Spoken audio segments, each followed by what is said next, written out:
Hi everyone, welcome to another sewing video. Today we are continuing the 18th century outfit series. If you haven't seen the other videos yet, I made a Victorian outfit last year. And that made me even more excited to do more historical sewing, so I want to make an 18th century outfit this time. Now luckily I have this book, American Duchess Guide to 18th Century Dressmaking, and I've already got a couple of pieces. A while ago, as part of my corset series, I made some stays. And in the previous episode of this series, I made the shift and the under petticoat. So we have some of the base layers already. What we don't have yet is the false rump to shape the behind, if you will. Because I'm making the Italian gown, and let me show you. As for example, you can see here, there is quite a lot of volume in the back. So we need to create that shape, because I don't have that naturally. Most people don't. So to do that, we need to make the false rump, which is basically a half skirt. So it's just along the back. It's kind of an opposite apron with two pillows, I guess you can call them. So that should be interesting. Now for the pattern, like I said, I'm using this book, and it's I think it's just called the false rump. Yeah. 1780s false rump. And for my materials, I have this linen, this white linen. I also use this for the under petticoat, so it will be kind of nice and cohesive. It's really sturdy linen, so it should work really well. It needs to be a little bit sturdier because of the stuffing of the pillows. And then of course I have some thread, and I have a cotton tape for the waistband. Also, I decided to completely hand sew this one. I checked the instructions and it's not an extreme amount of sewing. And most sewing I have to do is actually going to be visible. So in other historical projects, I like to sew the invisible seams on the machine and hand sew the visible ones. But for this, I'll just hand sew the whole thing. It's going to be fine, hopefully. I may change my mind, who knows, but this is the plan so far. Now I've done a little bit of prep work, like a teeny tiny little bit of prep work. I had to do some measuring because I need the waist measurement and the hip measurement for this. So I put on my undergarments, you know, the shifts, the stays, and then the petticoat, and just measured my waist and hip. And it's roughly almost the same as the measurements from the book, which is great because that means I don't need to do any adjusting to the pattern. And I can just use the pattern as is. Now I say pattern, but it's just the only pattern piece really is the pillow portion. And then the skirt is just a rectangle. But it's nice to know that I don't really need to do any calculations and stuff like that. I can just follow the instructions and pattern as they are in the book. Speaking of which, before I can cut out my fabric, I actually need to make the pattern piece. So I'm going to get my pattern piece, pattern paper? What do you call this in English? Anyway, just the tracing paper. I'm going to draw the pattern on there, and then I can cut out all the pieces. Now I say all the pieces, there are only 5. It's just skirt and then 2 pillows with each 2 pieces. But I'm excited. I feel like this is going to be interesting because it's very different from the Victorian outfit. That one didn't really have a lot of padding or like shaping, just a little bit of gathering at the back. But this is going to be completely different, which is very exciting. Let's make the pattern and then cut out all the fabric. And then I also need to iron the fabric really quick because it's, very wrinkly. But I'm going to do that after I cut out the pieces, and then I can trim wherever it's necessary because it's linen, it's going to wrinkle after I've pressed it before I can even cut out the pattern pieces. So that's a later issue.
Okay, we have everything cut out. I have 4 pieces of these pillow pieces, if you will. And then I have the skirting. I've also pressed it also. As you can see, it's looking much nicer now. Now I need to first work on the skirting. Step 1 is to hem the sides and the bottom of the skirting. And I've actually cut this out so that the selvage is at the top, as well as for these pillow pieces. So at least the top will be all selvage edges, and then the rest I need to hem.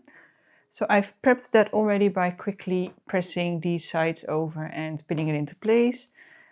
So I can sew that now.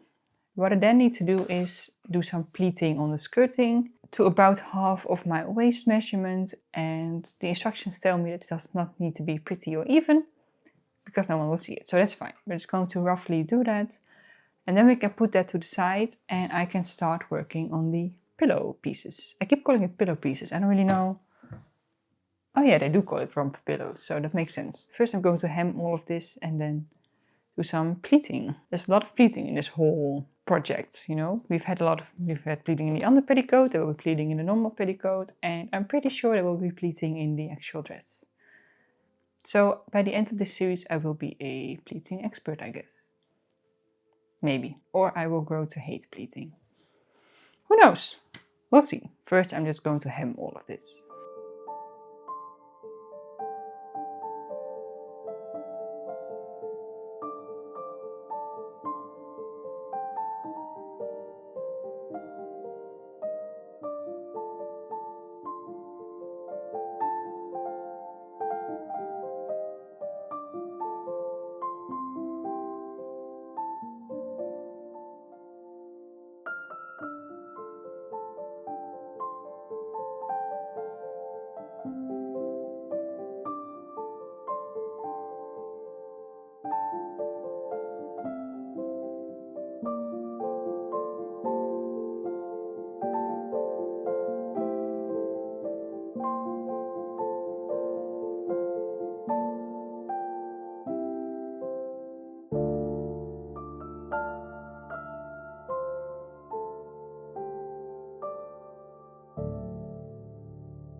I did some pleating and it did turn out to be the right width, so I think it's alright. I am too lazy to paste it into place though, so I'm just going to keep it pinned. I did also press it, so that should help keep it all in place a little bit.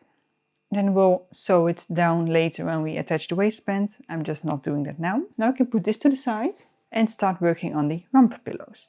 So I have the pieces here and I've already pinned them together. Now I just need to backstitch along the outer edges, leaving the top part open. Then after that I need to trim the seam allowance, clip it, and then turn it right side out and then give it a good press. And then I need to attach or pin the rump pillows to the skirting. And when I'm doing that I also need to pleat the back of the pillow to fit the skirting.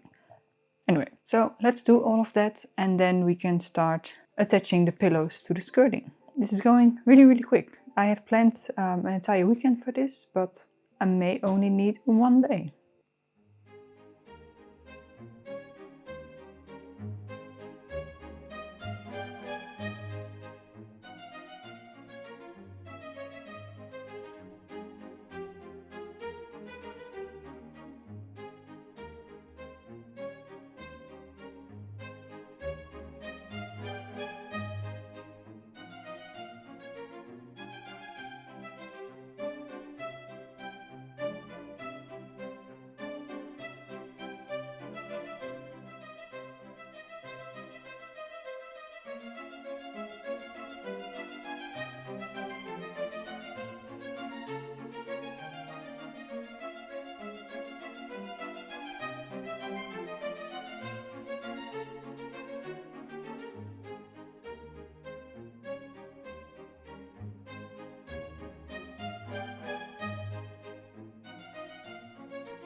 Okay, I quickly changed into my shift, stays and petticoat because I need to work on the next step, which is actually filling the pillows. Because here we have what we have so far. So I've attached the waistband to the underside. I've kept the pillows open and now I need to stuff it. But I need to stuff it while I'm wearing it because I need to measure the hips to see if it's stuffed enough or not. Now, speaking of stuffing, I'm going to let you in on a little secret about my stuffing. Because I think 2 years ago I bought an obscene amount of stuffing. I didn't really consider the fact that it weighs nothing. So I bought a couple of kilos, which ended up being 2 gigantic bags. But I need them regularly to fill up my Hexi Puff, so I've kept it in a very convenient spot You won't notice if you don't know, but I'm going to show you. Here we have my sofa and a very unassuming cushion, but a giant bag of stuffing underneath. So I'm going to put this thing on and then I'm going to stuff my bum, I guess.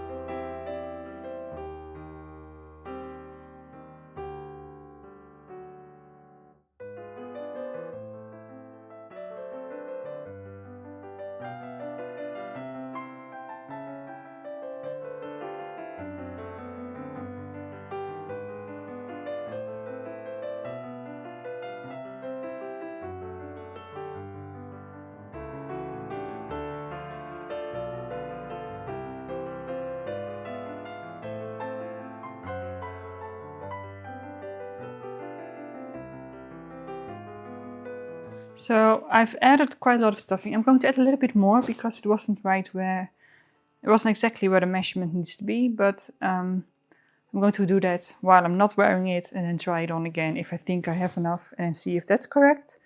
And then when that is done, I just need to finish the waistband, or I also need to pleat the top layer of this pillow to match the one underneath. And then I can just fold the waistband over, and I need to sew that down. So I'm going to do all of that and then we can go look at my new behind, if you will.